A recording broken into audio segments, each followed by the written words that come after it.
İlker Reis. Ne bağlıyoruz şimdi? Şimdi trançanın ben şu iğneyi beğenmedim. Sen güzel diyorsun. Kalın gibi geldi bana. Ama Gamakatsu'nun çok Yok, güzel bir iğne kaliteli ama Aha. o balığı o yüzden kaçırdık biz birini. Bu iğne ince iğne. Kalın çeneli yani sert ağızlı hayvanlarda ince iğne çabuk geçmesi için daha avantajlı olur. Bunlar da geçmediğinde iğne güzel ama atıyor ağzından yukarı çıkana kadar. Damağa geçmiyor diyorsun yani. Yani. Damağa geçmediği için hayvana oturtamıyoruz iğneyi ve kusuyor iğneyi bazen. Yani dün kaçmasının sebebi bir tanesi oydu. Evet, dün Bence. ben bir tane tasmaladığım halde kaçmaması lazım. çok büyük bir balık kaçırdım. İlker Reis de 2 tane balık kaçırdı. Evet. O da kalamadan dolayı bir mağduriyet yaşadı. Tasmalayamadı balığı. Ama tabii 2 tane güzel büyük balık aldığımız için hüsranla kapatmadık. Yani onları kapattı o. Evet. Şunun incesi vardı bizde. Sarmak. Ne kadar ince olursa o kadar iyi. O iğneden yok bende daha. Ama ben onu mutlu edecek bir iğne bulacağım şimdi.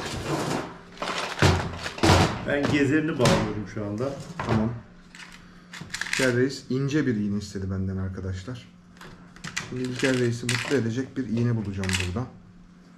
Açtık şeyimizi. İğne. Şimdi bu iğnenin burası çok önemli. Bunu gevşek bağlarsanız bu şekilde şöyle. Bu çok sıkı olmalı. Şu şöyle gezer olacak. Eğer bu gevşek olursa kalamarın ucu burada oluyor. Diğer tarafta öbür iğne de burada. Bu gezer olduğu için kalamarın boyuna göre geziyor. Eğer bu yumuşak çok hafif balık bindiğinde bu iğne buraya geliyor. Kalamar katlanıyor. Canlı tuttuğun yani canlı bıraktığınız kalamar ölüyor. Bu sıkı olursa arada balık gelmelerinde bu iğne gitmiyor. Sabit durduğu için yani sıkı olduğu için kalamarı bozmuyor. Yoksa dipte takım bozuluyor, balık da gelmiyor. Yani bu çok önemli. İğnenin yani bu takımın en önemli noktalarından biri bu. Bunu çok ciddiye alın. Arkadaşlar bu balık yakalama işi ayrıntılarda gizli. Takım düzgün yapılmazsa, suda iyi çalışmazsa kesinlikle avcılık olmuyor. Yani bu defalarca denediğimiz bir şey.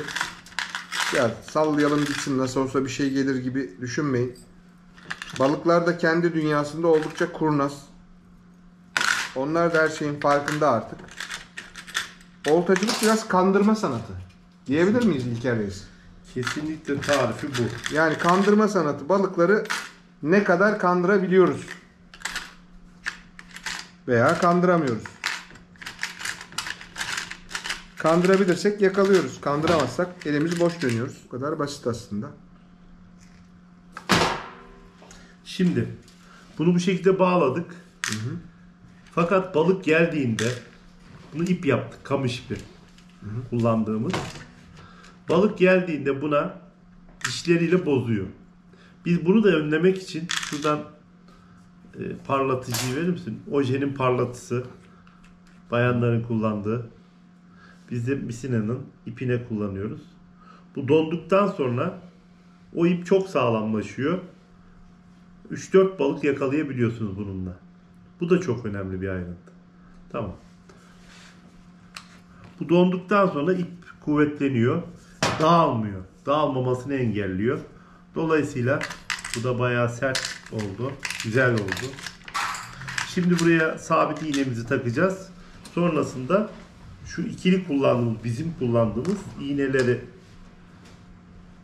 monte edeceğiz. Aldığımız balıkların %80'ini o hırsızlara aldık. Evet. Hırsızlarla aldık.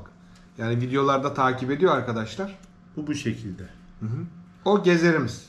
Hem dağılmıyor hem de ipi daha da kuvvetlendiriyor. Nerede bizim iğnemiz? Circle kullanıyoruz galiba. Yine ince Evet, bir iğne arkadaş. güzel iğne. Arkadaşlar. Onu da göstereyim. Circle 5 numara.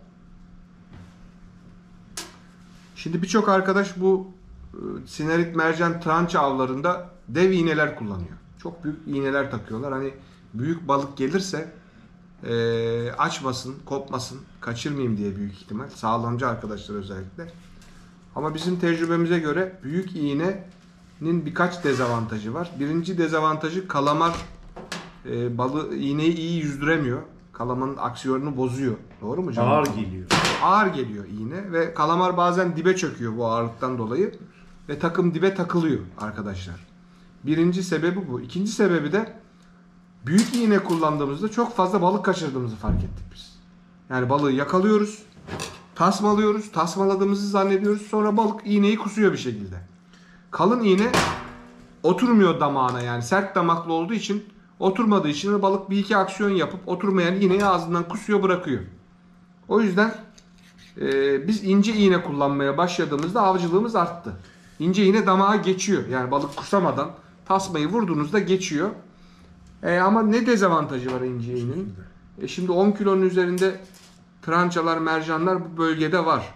10 kilonun üzerinde bir balık geldiğinde veya bir akya geldiğinde, kuvvetli bir balık geldiğinde bu iğneyi açıyor. Açma ihtimali yüksek. O yüzden de iğnenin arkasına 2 tane hırsız takıyoruz. Ufak hırsız arkadaşlar. Aldığında ufak hırsızlar da balığa geçiyor. Yani tek bir tane iğne değil de 2-3 noktadan, yani çektiğimiz bütün balıklarda neredeyse bunu görüyoruz. 2-3 noktadan yakalanıyor balık.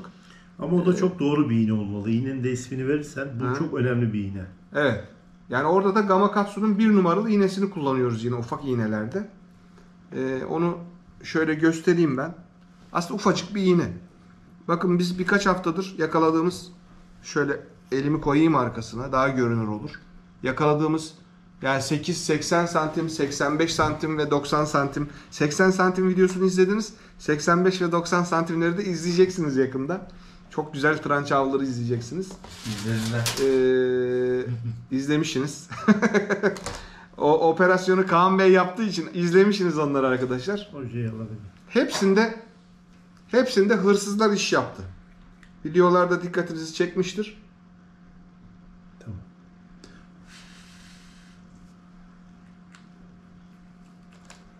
Düğümlerimizi oje yapıyoruz açmasın diye. Ama izlememiş olanlar için ben yukarıya şu anda etiketi koyuyorum. Evet, izlememiş olanlar lütfen şuradan Kaan'ın koyduğu etiketten Evet. o videoya gidebilir. Oradan değilmiş, Evet, buradanmış. doğru. Kaan ne tarafta, ben de şaşırdım.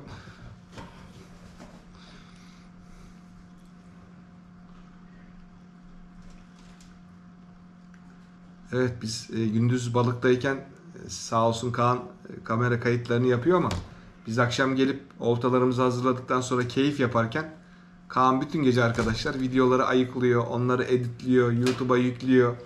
Onun iş yükü bitmiyor hiç. O çalışmaya devam ediyor. Sür şuraya da. Evet. Ona da sür hoca. Buna da oje sürelim. Sonra nasıl takıldığını göster. Takımımız hazır. İlker abi elini koyar mısın diğer elini de arkasına? Evet. Daha belirgin olsun. Yaklaşacağım ben zaten. Şimdi arkadaşlar 2 tane 1 numaralı iğnemizi, Gamakatsu iğnemizi böyle sağlam bir iple, çünkü balık buna oturuyor genelde. Evet. Hem kesmemesi için hem takımdan kopmaması için bağlıyoruz. Ondan sonra şu ara beden misinemize arkadaşlar bu iğneleri şöyle Ama eşit geçiriyoruz. olmak zorunda. O çok Evet. önemli. Şimdi bu iğne boylarını da eşit şekilde ayarlayacak şekilde ayarlıyoruz. Onu da nedenini açıklayacağım şimdi arkadaşlar. Şu ana bedene geçiriyoruz. Bu ana bedende bu gezer oluyor arkadaşlar. Şu an bunu dibe dayadık. Şimdi biz kalamarımızı bu iğneye takıyoruz üstten. Bunu gösterdik.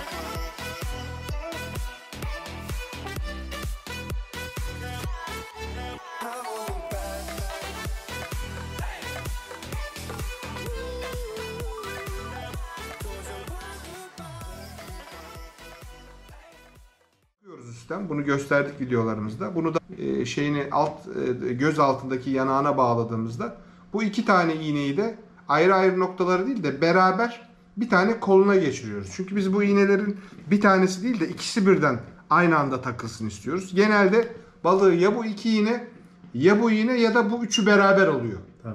Üçünün beraber alması bizim tabii istediğimiz en iyi seçenek. Çünkü üçü birden aldığında balığın kurtulma şansı yok. Trança takımımız arkadaşlar aynen bu şekilde beraber İlker Reis'le bağladık. Bu geziyor tabii. Bu istediğin kalamar Evet. boyuna göre ayarlanıyor. Bu üstteki misine kalamar boyuna göre ayarlanabilen bir iğne.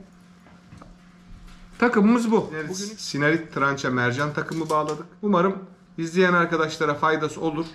Umarım siz de çok güzel balıklar yakalarsınız.